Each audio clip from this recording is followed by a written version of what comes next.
예, 예수님 당시 이 회당은 이스라엘 사람들이 어린 시절부터 율법, 즉 토라를 들으며 자라는 장소이고, 이제 그들이 소년이 되면 이제 어른들과 목소리를 맞추어 예언서와 시편을 읽었다고 합니다. 오늘 본문은 바로 이런 종교, 사회, 문화적 배경에서 예수님이 회당에서 말씀을 선포하고 계십니다.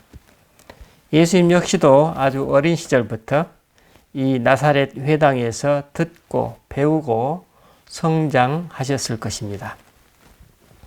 그러므로 오늘 본문에 예수님이 이 회당에 오셔서 말씀을 선포하시는 장면은 예수님 당신께서는 매우 익숙한 공간에서 낯익은 분위기와 청중들을 대상으로 진행하고 있음을 알 수 있습니다. 그래서 본 복음서의 성경 기자도 16절에서 이렇게 하고 있죠. 예수께서 그 자라나신 곳 나사렛에 이르사 안식일에 늘 하시던 대로 그랬죠. 늘 하시던 대로 회당에 들어가사 성경을 읽으려고 서셨다. 이렇게 묘사하고 있습니다. 예수님이 이 강단에 서시자 회당에서 이사야서를 가져다 드렸습니다. 예수님이 이사야서를 요청하신 것인지 아니면 우연히 이사야서를 드렸는지는 알 수 없지만 제가 보기에 아마도 예수님이 성경을 맡은 사람에게 이 이사야서를 요청하시지 않았나 추측합니다. 이사야서 두루마리를 받아드신 예수님께서 다음의 구절을 찾아서 낭독하십니다. 주의 성령이 내게 임하셨으니 이는 가난한 자에게 복음을 전하게 하시려고 내게 기름을 부으시고 나를 보내사 포로된 자에게 자유를, 눈먼 자에게 다시 보게 함을 전파하며 눌린 자를 자유롭게 하고 주의 은혜의 해를 전파하게 하려 하심이라. 예수님은 이 구절을 낭독하신 후 두루마리를 맡은 자에게 돌려주시고 앉으셨습니다. 회당 안의 모든 사람들의 시선이 이제 예수님을 주목하자 예수님이 선언하십니다. 이 글이 오늘 너희 귀에 응하였느니라. 이 글이 오늘 너희 귀에 응하였느니라는 이 말씀의 의미가 그분의 온 존재와 언행에서 살아 숨쉬는 모습으로 지금 뿜어져 나오고 있었습니다. 그래서 회당의 모든 사람들이 예수님으로부터 발산되고 있는 그 권능을 무의식 중에 느끼게 됩니다. 그래서 성경 기자는 이 순간을 이렇게 표현하고 있죠. 그들이 다 그를 증언하고 그 입으로 나온 바 은혜로운 말을 놀랍게 여겼다라고 증언하고 있습니다. 하지만 여기서 순간 반전이 일어납니다. 예수님의 메시지를 놀랍게 여기는 그들이 곧바로 다음과 같이 토를 답니다. 이 사람이 요셉의 아들이 아니냐. 그들은 자신도 모르게 그 은혜로움의 뒤끝에 이 사람이 요셉의 아들이 아니냐라는 멘트를 통해서 순간 하나님의 은혜를 한갓 추문으로 뒤엎어버립니다. 이 사람이 요셉의 아들이 아니냐는 이 비아냥이야말로 그들이 예수님을 바라보는 자신들의 속내임을 드러내고 있습니다. 여기서 나사렛 사람들은 예수님을 요한복음 8장 41절에서 노골적으로 멸시한 것처럼 이 사람은 아비 없는 자식, 사생아가 아니냐라는 멸시입니다. 그들은 이처럼 예수님을 불신앙의 전형으로 지금 매도하고 멸시해 버렸던 것입니다. 이와 같은 나사렛 사람들의 거부에 예수님은 다음에 두 가지 사례를 들어 반박하십니다. 첫 번째는 선지자가 고향에서는 환영을 받는 자가 없다는 속담이었고, 둘째는 엘리야와 엘리사 시대의 이스라엘 사람 그 누구도 하나님의 선택과 구원을 받지 못하고 오직 이방 사람 사렙다 과부와 나만 장군뿐이었다는 역사적인 사실을 지적하고 계십니다. 자신들의 뼈를 때리는 예수님의 이 지적에 그들은 분을 삼키지 못하고 예수님을 동네 밖으로 쫓아냅니다. 그리고 동네의 산꼭대기 그 낭떠러지에 끌고 가서 예수님을 밀쳐 떨어뜨리려고 했습니다. 하지만 예수님은 그들 한가운데를 지나서 떠나가십니다. 우리는 지금까지의 본문 내용을 통해 다음의 질문을 갖습니다. 나사렛 사람들은 분명히 예수님의 말씀에 은혜를 경험했으면서도 왜 자신들의 복음으로 오신 예수님을 거부했었을까? 그들에게 복음이 복음되지 못했던 이유는 어디에 있었을까라는 질문입니다. 본문에 따르면 그들은 분명히 예수님의 은혜로운 말씀에 놀랐다고 했습니다. 하지만 그들은 그 은혜를 받아들이지 않았습니다. 그들은 왜 그리스도를 거절했을까요? 나사렛 사람들은 그들만의 그리스도, 그들만의 복음을 원했던 것입니다. 다시 말하면 그들은 복음을 선택적으로 받아들인 것입니다.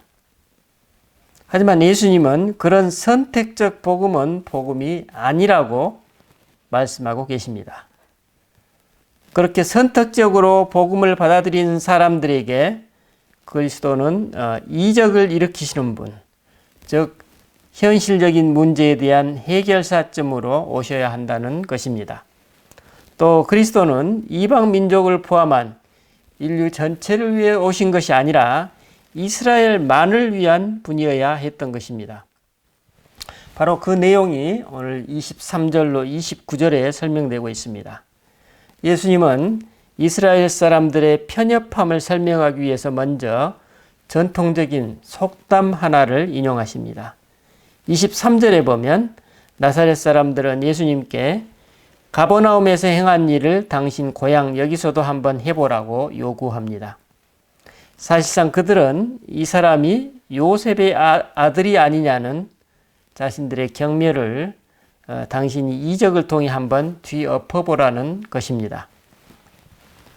당신이 우리들의 인정을 받으려면 먼저 가버나움에서 행했던 이적을 여기서도 해보라는 것입니다. 그들은 실상 예수님께서 가버나움에서 행하셨던 이적도 의심하고 있는 것입니다. 그래서 그들은 이 글이 오늘 너희 귀에 응하였느니라 하고 선포하시는 예수님께, 그렇죠? 의사야, 너 자신이나 고치라고 비꼬았던 것입니다. 한마디로 그들은 예수님께 우리 일은 걱정 말고 당신 일이나 똑바로 하라고 맞받아 친 것입니다. 이에 예수님은 또 다른 속담으로 그 속담에 응수하십니다. 의사야, 너 자신이나 고치라는 속담에 24절에 다시 속담으로 응답하십니다. 이렇죠? 선지자가 자기 고향에서는 환영을 받는 자가 없느니라. 엘리야와 엘리사 시대에 사렙다 과부와 수리아 사람 나아만 장군을 예로 들어서 그 근거를 설명하십니다. 예수님의 이 말씀은 한마디로 당신 자신이 배척받은 것은 진정한 예언자로서의 당신의 운명이라는 것입니다. 예언자는 보내심을 받은 대상인 그 백성들에 의해서 배척을 당한다는 것입니다. 우리는 여기서 예수님은 이미 당신이 이스라엘에서 장차 배척받으실 것을, 예루살렘에서 장차 배척받으실 것을 염두하고 계심을 알 수 있습니다. 예수님은 사렙다 과부와 나아만 장군의 사례를 통해 이스라엘 백성들이 예언자들의 사역에 수혜를 받지 못해 왔음을 그들에게 상기시켜주고 계십니다. 엘리야 그리고 엘리사 당시 이스라엘에는 수많은 과부들과 나병 환자들이 있었지만 하나님의 백성인 그들은 정작 그 예언자들의 도움을 전혀 받지 못했다는 것입니다. 마찬가지로 지금 나사렛 사람 당신들도 당신들의 선택적, 임의적 신앙으로 인해서 그리스도의 사역에서 지금 당신들이 이방인으로 전락되고 있다는 것입니다. 그렇다면 그들은 왜 어떻게 예수님의 이 질타를 촉발시켰을까요? 그들은 온 인류 혹은 온 세상을 위한 그리스도를 원치 않았습니다. 그들은 인류애와 사랑과 자비와 용서를 원치 않았습니다. 그들은 온 인류를 위한 그리스도보다는 이스라엘 백성을 위한 그리스도를 원했습니다. 그들은 인류애나 사랑, 자비, 용서라는 보편적이고 숭고한 가치보다는 자신들의 정치적인 해방, 또 먹고 사는 문제가 우선이었습니다. 그들은 사실 보다 근원적인 해결보다는 임의적이고 가시적인 해결을 원했습니다. 그들은 항구적인 해결책보다는 임시적이고 편의적인 해결책을 원했습니다. 그들은 우주적이고 열린 복음보다는 그들만의 배타적이고 독점적인 복음을 원했습니다. 왜냐하면 그들은 그동안 외세의 압제와 억압에 너무나 오랫동안 지쳐 있었던 것입니다.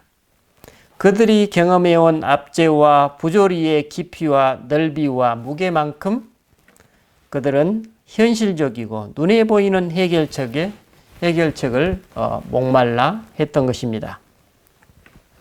하지만 그들은 자신들이 그토록 갈망하고 있는 그 해결책들이 단지 보복과 보복의 악순환이라는 사실에 눈멀어 있었습니다. 그래서 그들의 눈에는 예수님이 말씀하시는 하나님 나라, 사랑과 용서, 그 무기력한 팔복은 너무나 비현실적이고 허무맹랑한 이상주의로 비쳤을 것입니다. 여러분, 바로 이 지점에서 오늘 나의 모습은 어떻습니까? 오늘 나도 선택적 복음에 익숙해 있지는 않습니까? 본문 28절로 30절은 바로 이와 같은 선택적 복음을 견지하고 있는 나사렛 사람들이 예수님께 보인 반응을 증언하고 있습니다. 그들은 자신들이 반박할 수 없는 처지에 놓인 것에 분노하게 됩니다. 그들은 자신들의 눈에 맞는 그리스도를 원했기에 자신들의 눈에 맞지 않거나 거슬리는 그리스도를 거부합니다. 그래서 그들은 예수님을 동네 밖으로 쫓아내 마을의 낭떠러지에 끌고 가서 밀쳐 떨어뜨리려고 합니다. 우리는 여기서 누가복음 4장의 내용을 되살려 봅니다. 예수님이 성령에 이끌려 광야에 가셨을 때 마귀는 굶주리신 예수님께 돌멩이를 떡덩이로 만드는 이적을 행하라고 꼬드깁니다. 또 마귀는 예수님을 성전 꼭대기에 세우고 당신이 만약 하나님의 아들이거든 거기서 뛰어내리라고 부추깁니다. 어떻습니까? 오늘 본문에서 이 마귀가 어디에 숨어 있습니까? 그건 바로 예수님께 이적을 행하라고 요구하고 있고 낭떠러지에 떨어뜨리려는 이 하나님의 백성 나사렛 사람들의 마음속에 숨어 있습니다. 그들은 자신들의 이 속마음을 의사야 너 자신이나 고치라고 비아냥댑니다. 참으로 냉소적인 태도입니다. 이들의 냉소적인 모습은 누가복음 23장 35절 예수님이 달리신 십자가 밑에서 다시 등장합니다. 이렇게 얘기합니다. 그가 다른 사람들은 구원하였으나 자신은 구원할 수 없도다. 이 비아냥에서 다시 되살아나고 있음을 알 수 있습니다. 예수님께서 마귀를 지금 어떻게 분별하고 계시는지 우리는 오늘 이 나사렛 사람들의 이야기와 십자가 밑에서 예수님을 비아냥거리는 그 목소리 속에서 발견할 수 있습니다. 그들은 예수님이 보여주시고 가르치신 하나님 나라의 가치, 하나님 백성으로서의 영적인 회복, 그에 따른 존재와 삶의 변화, 악한 영으로부터의 구원과 자유, 질병과 장애로부터의 근원적인 해방에는 큰 관심이 없었던 것입니다. 그래서 그들은 가난과 억압, 압제에 짓눌린 자신들을 구하러 오신 그리스도를 배척하고 있습니다. 그들은 사실상 그런 복음, 그런 말씀은 듣고 싶지 않았던 것입니다. 그래서 그들은 일생일대의 엄청난 기회를 놓쳐버립니다. 어떤 기회입니까? 그렇습니다. 그들 자신이 바로 그리스도와 될 수 있는 기회를 말합니다. 그 기회를 그들은 놓쳐버렸습니다. 우리가 알듯이 예수님은 당신이 가져오신 그리스도의 영을 당신을 믿는 모든 사람들에게 심어주시려는 꿈을 품으셨습니다. 이것을 에레미야서 31장에서 이렇게 표현하고 있습니다. 보라, 날이 이르리니 내가 이스라엘 집과 유다 집에 새 언약을 맺으리라. 내가 이스라엘 집과 맺을 언약은 이러하니 내가 나의 법을 그들의 속에 두며 그들의 마음속에 두며 그들의 마음에 기록하여 나는 그들의 하나님이 되고 그들은 나의 백성이 될 것이다. 성령 하나님을 얘기하고 있습니다. 그들이 다시는 각기 이웃과 형제를 가리켜 이르기를 너는 여호와를 알라 하지 아니하리니 이는 작은 자부터 큰 자까지 다 나를 알기 때문이다 라고 예언하고 있습니다. 그럼 우리가 이처럼 그리스도화 된다는 의미는 무엇일까요? 본문 21절에서 예수님이 말씀하십니다. 오늘 이 성경 말씀이 너희가 듣는 가운데 이루어졌다. 예수님의 이 말씀은 오늘 우리에게 있어 오늘 내가 지금 이런 리얼리티를 살고 있는가? 라는 질문입니다. 왜? 우리가 정말 그리스도화 됐다면 우리도 예수님처럼 그런 실제를 살고 있겠죠. 예수님은 오늘 본문 18절로 19절 이사야서를 통해서 그런 삶의 증거를 설명하고 계십니다. 이렇게 얘기해요. 주의 성령이 내게 임하셨으니 이는 가난한 자에게 복음을 전하게 하시려고 내게 기름을 부으시고 나를 보내사 포로된 자에게 자유를 눈먼 자에게 다시 보게 함을 전파하며 눌린 자를 자유롭게 하고 주의 은혜의 해를 전파하게 하려 하심이라. 어떻습니까? 진짜 그리스도화된 성도는 어떻습니까? 주의 성령이 내게 임하셨으니 이게 실제가 되겠죠. 그 다음에 뭡니까? 가난한 자, 영육이 가난한 자에게 내가 복음을 전하고, 그렇죠? 그 다음에 뭐예요? 포로된 자에게 자유를, 속박된 자에게 자유를, 자유로운 길로 안내하고, 그 다음에 어떻습니까? 하나님을 보지 못하는 눈먼 자들에게 그들의 눈을 열어주고, 그렇죠? 그 다음에 악한 영에 눌린 자를 어떻습니까? 자유롭게 해준다는 것이죠. 그것이 뭡니까? 그리스도화된 사람들이 에게서 드러나는 그들의 삶의 실제가 되겠죠.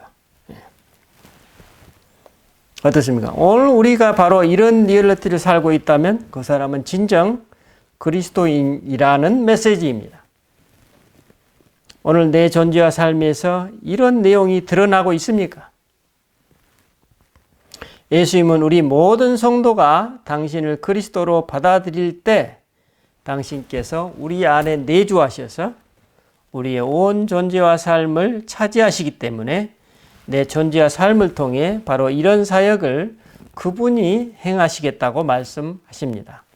이것이 바로 이것이 바로 성도들의 그리스도화라고 볼 수 있을 것입니다.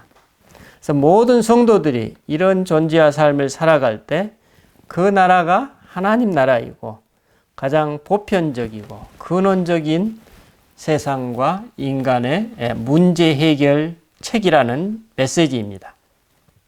하지만 나사렛 사람들은 예수님의 이런 복음, 이런 하나님 나라를 거부해 버렸습니다. 그들은 단지 선택적으로 자신들에게 당장 편리한 복음만을 원했습니다. 그리고 이런 복음을 원하는 사람들은 자신이 알든 알지 못하든 그리스도를 절벽에서 밀어 떨어뜨리는 우를 범할 수 있다고 경고하고 있습니다. 그렇다면 우리는 어떻게 이런 우로부터 벗어날 수 있을까요? 오늘 본문 18절에서 말씀하십니다. 주의 성령이 내게 임하셨으니, 이렇게. 바로 여기에 비밀의 열쇠가 있습니다. 예수님은 어떻게 이런 고백을 하셨을까요? 마치 끊임없이 준비와 훈련으로 잘 단련된 운동선수가 결정적인 순간에 마치 신들린 것과 같이 묘기를 선보이듯이 오늘 우리들의 삶에도 날마다 꾸준한 수련과 기도를 통해 성령의 내주를 놓치지 않고 그리스도의 현존에 마음이 열려 있어야 한다는 것입니다. 바로 이렇게 살아가는 사람은 예수님처럼 그때그때 성령께서 말씀하시고 인도하시는 그리스도와 동행하게 되어 가난한 자에게 복음을 전하고 포로된 자를 자유롭게 풀어주고 또 그리스도와 그분을 보지 못하는 사람들의 눈을 열어주는 또 인격적 사회적 압제에 눌린 자들을 해방시켜주는 그런 사역을 내 자신도 모르게 해 나간다는 메시지입니다. 바로 이런 삶을 살아가고 있다면 그 사람은 진정 하나님과 함께하고 있고 하나님의 은혜 가운데 머물고 있다는 증거로 우리가 받아들일 수 있을 것입니다.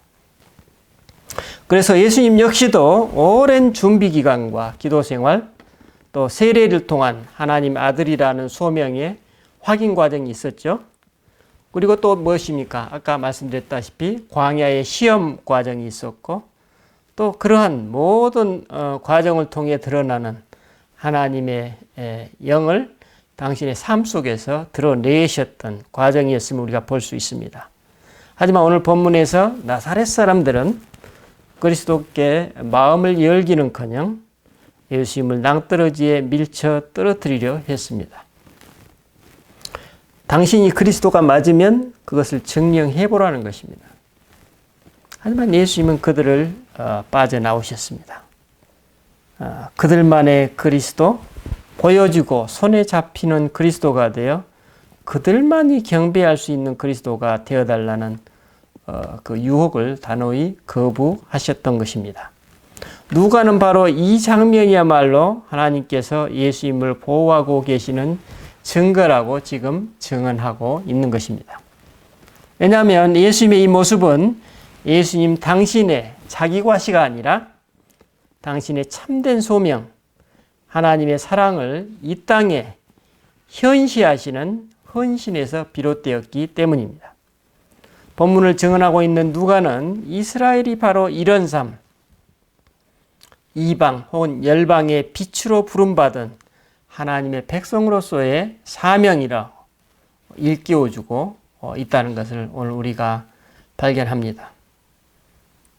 우리가 그리스도인으로서 살아간다는 그 의미에 대해서 오늘 말씀의 내용을 쭉 우리가 살펴보면 그것은 참으로 굉장히 토대가 든든하고 확고하고 또 그 무엇에도 흔들리지 않는